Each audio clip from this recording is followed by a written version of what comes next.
नमस्कार, मैं हूं दीपक और आप देख रहे हैं डीएस के टॉक्स। बिग बॉस 14 का ये जो एपिसोड था, पवित्रा पूनिया ने एक डायलॉग बोला था, खाया पिया कुछ नहीं, गिलास तोड़ा 12 आना। ये जो कैप्टनसी टास्क थी निहायत ही बोरिंग थी। और जब ये टास्क स्टार्ट हुई, आई एम श्योर आप में से बहुत सारे लोगों को ऑलरेडी पता चल चुका होगा कि इस टास्क का रिजल्ट कुछ होने वाला है नहीं। ये है बीरबल की खिचड़ी। इट वाज लाइक 9 दिन चले 2.5 कोस। हालांकि ये 2 दिन की टास्क थी और 2.5 कोस भी नहीं चले भाई। ये जो टास्क बिग बॉस ने करवाई कैप्टनसी टास्क की, यहाँ रुबीना और राहुल को जब बिग बॉस ने रखा और एक आपसी सहमति की जो टर्म्स एंड कंडीशन थोप दी, तो उसी समय से ये तो पता था कि ये टास्क का कुछ रिजल्ट होने वाला है नहीं। बिकॉज रुबीना देखती है वेस्ट और राहुल देखता है ईस्ट। दोनों की विचारधारा है, दोनों की पॉइंट ऑफ व्यूज कभी मैच करेंगे नहीं। चाहे कितने भी राउंड करा लो, ये टास्क 4-5 राउंड के अगर 100 राउंड भी चलती तब भी आपसी सहमति नहीं होती।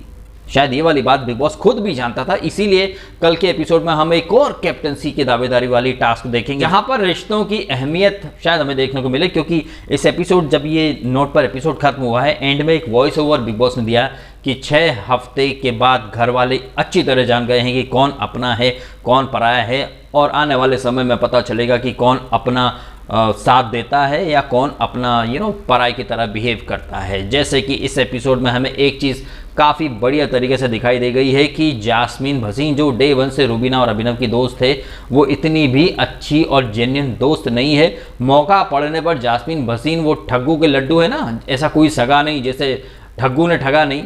जास्मीन भसीन वो ठग्गू इंसान है जो ऐसे तो मीठी मीठी बातें करेगी, मीठे मीठे लड्डू खिलाएगी, सुबह शाम आपके साथ बैठेगी। मेरे से ना दूसरों का हर्ट होना देखा नहीं जाता।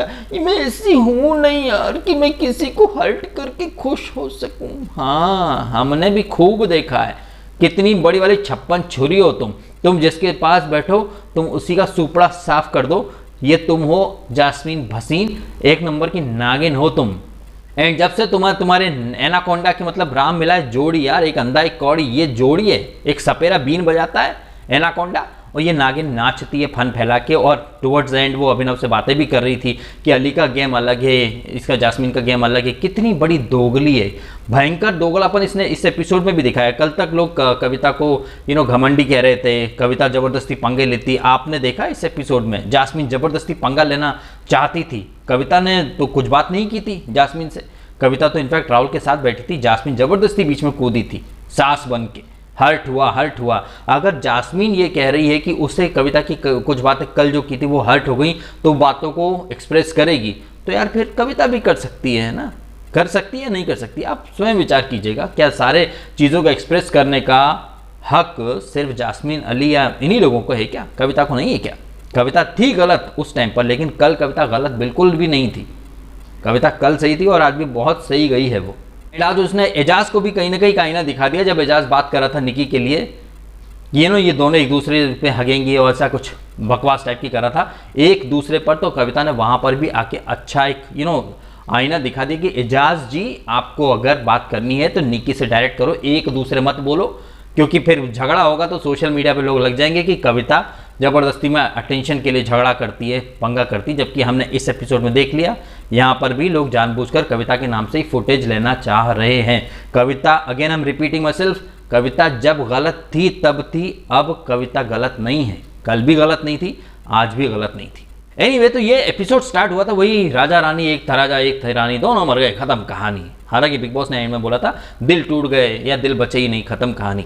ये जो टास्क चल रही थी, जहां पर जान के एफर्ट्स की तारीफ कर रहा था राहुल स्टार्ट में कि भाई तूने बड़ा सेल्फलेस तरीके से गेम खेला। आई थिंक सेल्फलेस के साथ साथ राहुल वैद्य यहाँ पर स्पाइनलेस भी बोल देता, क्योंकि ये जान कुमार शानू उस टीम को सपोर्ट कर रहा था जिस टीम ने जान कुमार शानू को नॉमिनेट किया हुआ है। अब या तो जान कुमार शानू को पता है कि भैया वो ऑलरेडी ऐसी डील करके आया कि जब वो नॉमिनेशन में आएगा तो या तो वोटिंग लाइन बंद हो जाएंगी या फिर वो बाहर नहीं जाएगा। शायद यही एक वजह होगी। अदरवाइज कोई आपको नॉमिनेट करे और आप उसी के साथ डील कर रहे हो, उसी के साथ बढ़िया एकदम टीम अप कर रहे हो, अपना बेस्ट देकर उस टीम को सपोर्ट कर रहे हो, ये तो वही बात होगी कि जो आपकी पीठ में छुराब होके आप उसी को जाके लड्डू खिला ले, भाई तूने बहुत अच्छा किया, 5-6 लड्डू और खा, 5-6 बार और नॉमिनेट कर दे। तो ये जो चीज़ें होती हैं वो स्पाइनलेस इंसान की श्रेणी में जाती हैं कि वो आपके लिए गड्ढा खोद रहे हैं और आप उन्हीं को जाके सपोर्ट कर रहे हो। तो आई थिंक यहाँ पर थोड़ा सा एक स्मार्ट मूव खेलना था प्लेयर्स को, जिन लोगों को नॉमिनेट किया है अली ने, उन सबको थोड़ा अपना भी दिमाग लगाना था, लेकिन नहीं, अपना दिमाग यहाँ लगाते नहीं। ये लोग बहुमत के हिसाब से चल रहे हैं। मैं पहले भी कह चुका हूँ, भेड़ चाल में लोग चलना चाहते हैं। और हमने कल के एपिसोड में भी देखा था, टास्क वगैरह की प्लानिंग हो रही थी, तब पवित्रा पुनिया ने कहा भी था बहुमत की बहुत ज़्यादा ज़रूरत पड़ती है, नंबर्स वगैरह बनाओ। तो ये लोग सिर्फ ग्रुप में चल सकते हैं। एंड मेरा फेवरेट डायलॉग है, संगठन में शक्ति है, अकेले में फटती है। ये गेम है जान कुमार शानू या फिर इस टाइप के लोगों का। सो ये जो टास्क चल रही थी, अब टास्क के बारे में बात करने के लिए कुछ बहुत ज़्यादा है नहीं, चाहे हम कितनी भी इस टास्क को डिकोड करने की कोशिश करें। लेकिन जब टास्क शुरू हुई तभी से ये चीज़ तो फिक्स थी कि ये टास्क कंप्लीट हो नहीं पाएगी। उसके बाद घर वालों को जो रवैया था, तोड़ फोड़ चीर फाड़।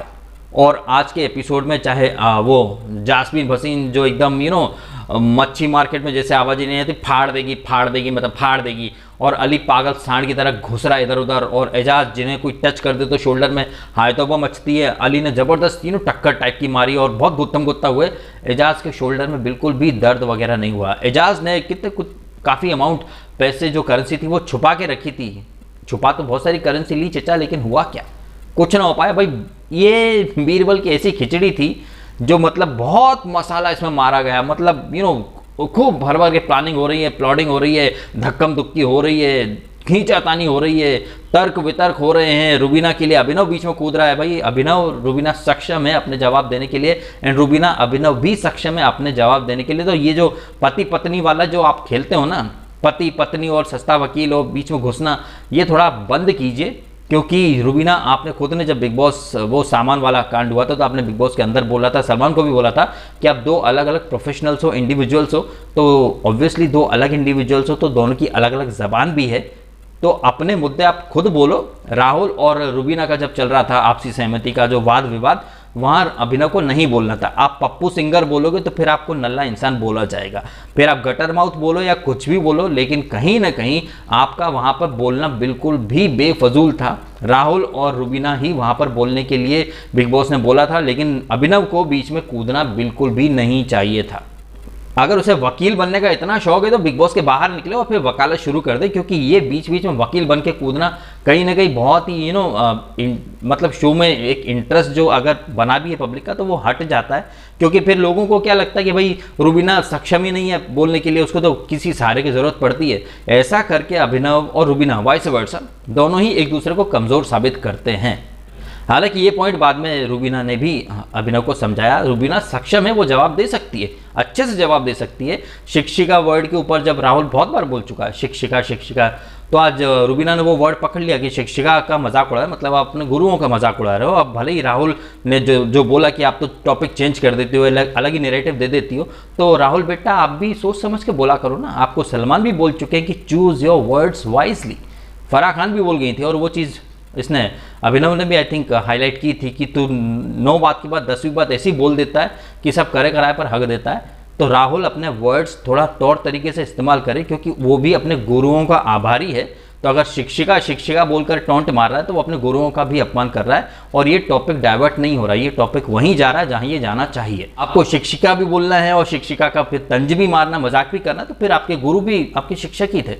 एंड जब आपको कुछ पॉइंट्स नहीं मिलते तो फिर आप गाली देते हो, गाली निकलती है तो फिर आप बोलते हो मैं तो हालात को गाली दे रहा हूँ।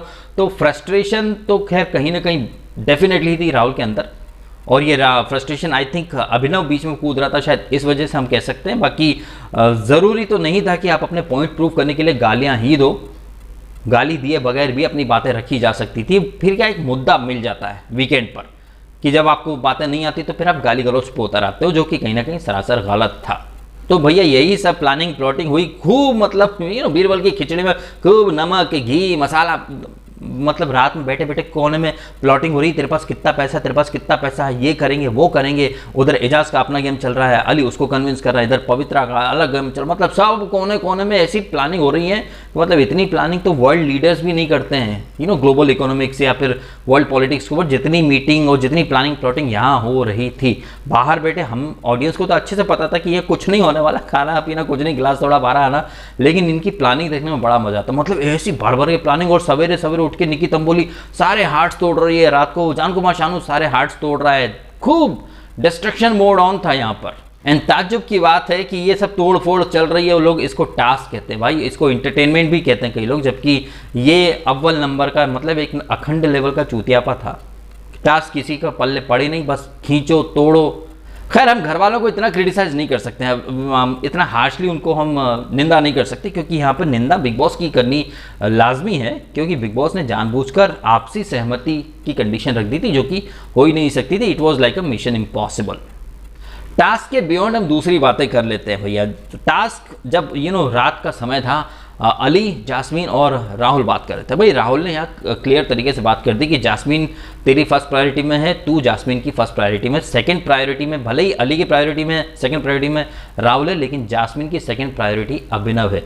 और जास्मीन देखिए दोनों तरफ लड्डू खाना चाहती है, हालांकि करेगी वो वही जो उसे अली बोलेगा करने को, और ये हम काफ़ी दिनों से देख भी रहे हैं। तो यहाँ पर कहीं ना कहीं एक मास्टरमाइंड, अब चूंकि मैंने काफ़ी टाइम पहले मास्टरमाइंड बोला था इसको अली को अपने एक वीडियो में कि अली को ये लोग प्रोजेक्टेड मास्टरमाइंड ऑफ BB14, और आज कल उसने ट्वीट भी कर दिया अली की क्वालिटी एक मास्टरमाइंड की क्वालिटी है। तो मतलब बिग बॉस के थिंक टैंक से 4-5 दिन आगे की सोच के चलता हूँ मैं। तो कहना गलत नहीं होगा, DSK टॉक्स रखे आपको बिग बॉस से 4-5 दिन आगे कि यार गेम किस डायरेक्शन में जा रहा है। Anyway it was just a joke. तो राहुल, अली और इनकी अलग प्लानिंग चल रही है, उधर रुबीना, अभिनव की अलग प्लानिंग चल रही है, इधर पवित्रा और एजाज, पवित्रा के बाल सहलाते सहलाते ये वो। भाई ऐसा है कि चिच्चा पिघल चुके हैं, पूरी तरह से प्यार में पड़ चुके हैं, और पवित्रा जी अब तक चक्री को भूली नहीं है कि चक्री कैसे भूल दे, तुम गलतफहमी के गुलाब जामुन खिला देते हो। एजाज का अपना अलग कि वो स्पॉटलाइट आपके ऊपर देता, हमें तो पता ही नहीं था भाई कि आप गलतफहमी के गुलाब जामुन खिला रहे हो या फिर आपको चक्री बोल रहे हो, तो ऐसे स्पॉटलाइट भी एजाज क्यों दे स्पॉटलाइट किसी को भाई, ये भी पॉइंट सही है।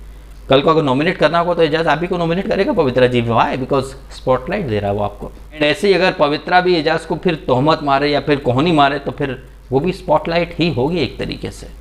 एनीवे इस एपिसोड में एक चीज़ बहुत अच्छी हुई है, और इस चीज़ को मैंने वीक 1 में ही हाईलाइट किया था, जब तंबोली घर में नई थी और उसने कहा था कि ये नाखून वगैरह बड़े हैं उसके, वो बर्तन नहीं धो सकती है। एजाज ने आते से ही बर्तन धोना स्टार्ट किए थे। मैंने पहले वीक के पहले रिव्यू में यही कहा था, एजाज भाई इतने भी शरीफ मत बनो, शरीफ बनोगे तो लोग है ना रोड रोलर चला देंगे आपके ऊपर और निकल जाएंगे आपको पे लेके। तब तो आपके अंदर भी शराफत का खूब चोला ओढ़ रखा था। अब वो रियल थे या अब रियल हो, ये पब्लिक आप खुद देखें और तय करें कि वो एजाज सही था या ये एजाज सही है, क्योंकि स्टार्ट से ही आपको पता था कि तंबोली गलत जा रही है। तब तो तंबोली की हर हरकत को जस्टिफाई किया, बच्चा समझ के पैम्पर किया। आज तंबोली ने विक्टिम कार्ड बोल दिया, विक्टिम कार्ड खेलता तो भाई एजाज के फिर वही तेवर, फिर से वही चीखना चिल्लाना और ऐसे अतरंगी टाइप के मुंह वगैरह बनाना। और एजाज ने खुद ने बोला था कि पागल कोई बोलता तो एजाज ट्रिगर कर जाता है, आज तो खुद पागल वर्ड कई बार यूज किया। ये जो एजाज और तंबोली का ये जो चल रहा है, जिसके बाद एजाज राहुल से बात भी कर रहा था कि कब तक बर्दाश्त होगा। भाई बर्दाश्त कौन बोला था बर्दाश्त करो, स्टार्ट से तो तुम ही ना इसको पाला पोसा ना है। स्टार्ट में बाहर बैठे हम या फिर घर के अंदर भी लोग, शुक्ला ने भी बोला था उस समय कि भाई अच्छे बनने की इतनी कोशिश मत करो, तुम जितना काम है ना उतना ही करो। लेकिन तब तो आपने गुड बुक्स में जाने के लिए बहुत पेम्पर किया, तंबोली ने घर में सबको भूखा रखा, तब आपने भी सपोर्ट किया कि ठीक है चलो चलता है। तो तंबोली जैसे लोग ऐसे हैं ना कि मतलब आप उंगली पकड़ाओगे तो खोपड़ी पे बैठेंगे, तब तो आपने चढ़ा दिया। अब वो आप ही के ऊपर सुना रही है, तब तो आप बहुत मजे लेते थे जब भी तंबोली दूसरों को सुनाती थी, खूब सपोर्ट करते थे, तालियां बजाते थे। आज तंबोली आपके ऊपर चढ़ पड़ी तो आपके गुर्दे छिल गए। तो कहीं ना कहीं ये जो बिग बॉस है यहाँ पर फास्ट एंड फ्यूरियस मोड में कर्मा भी चलता है, प्लस एक सर्कल होता है लाइफ का, वो यहाँ बड़ी जल्दी कंप्लीट होता है कि एक पॉइंट पर आपने किसी चीज़ को सपोर्ट किया, जस्टिफाई किया, वही चीज़ घूम फिर कर जब आपके ऊपर आ जाती है तो फिर आपके गुर्दे चलते हैं। जैसे कि कविता, इसने खाम एजाज के ऊपर तोहमत मारी थी, वो ये मार के गई थी, छोटी सी बात का बतंगड़ बनाया था, एजाज को हर्ट किया था। एंड अब छोटी सी बात कविता ने अली से कही थी तो फिर अली और तमाम लोगों ने मुद्दा बना लिया, तो कविता भी रोई।